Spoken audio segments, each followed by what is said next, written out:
भारत आणि अमेरिकेतल्या प्रस्तावित मुक्त व्यापार करारात कृषी आणि दुग्ध व्यवसाय या दोन्ही संवेदनशील क्षेत्रांचं संरक्षण केलं जाईल. पियुष गोयल यांची संसदेत ग्वाही.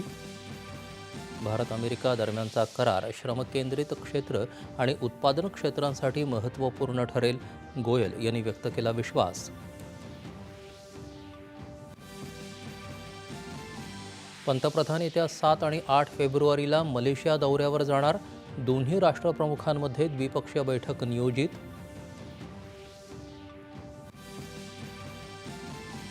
राष्ट्रपतींच्या अभिभाषणावरील धन्यवाद प्रस्तावावर बोलताना जे.पी. नड्डा यांनी विकास कामांचा मांडला लेखाजोखा. अनेक मुद्द्यांवर सरकारचं मौन असल्याची खरगे यांची टीका.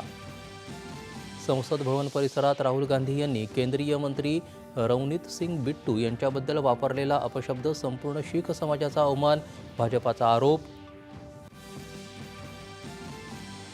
दिवंगत नेते अजित पवार यांचं नाव लाडकी बहीण किंवा इतर कुठल्याही योजनेला देण्यासाठीचा प्रस्ताव विचाराधीन, मुख्यमंत्री देवेंद्र फडणवीस यांची माहिती. मणिपूरमध्ये राष्ट्रपती राजवट हटवल्यानंतर युमनाम खेमचंद सिंग यांचा नवे मुख्यमंत्री म्हणून शपथविधी.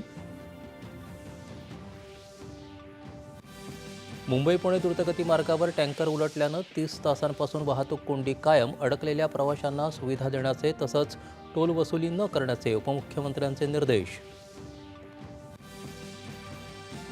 19 वर्षांखालील विश्वचषक क्रिकेट स्पर्धेत अफगाणिस्तानचा 7 गडी राखून पराभव करत भारताची अंतिम फेरीत धडक. आणि नवी दिल्लीत सुरू असलेल्या आशियाई नेमबाजी स्पर्धेत भारताची 4 सुवर्णपदकांची कमाई.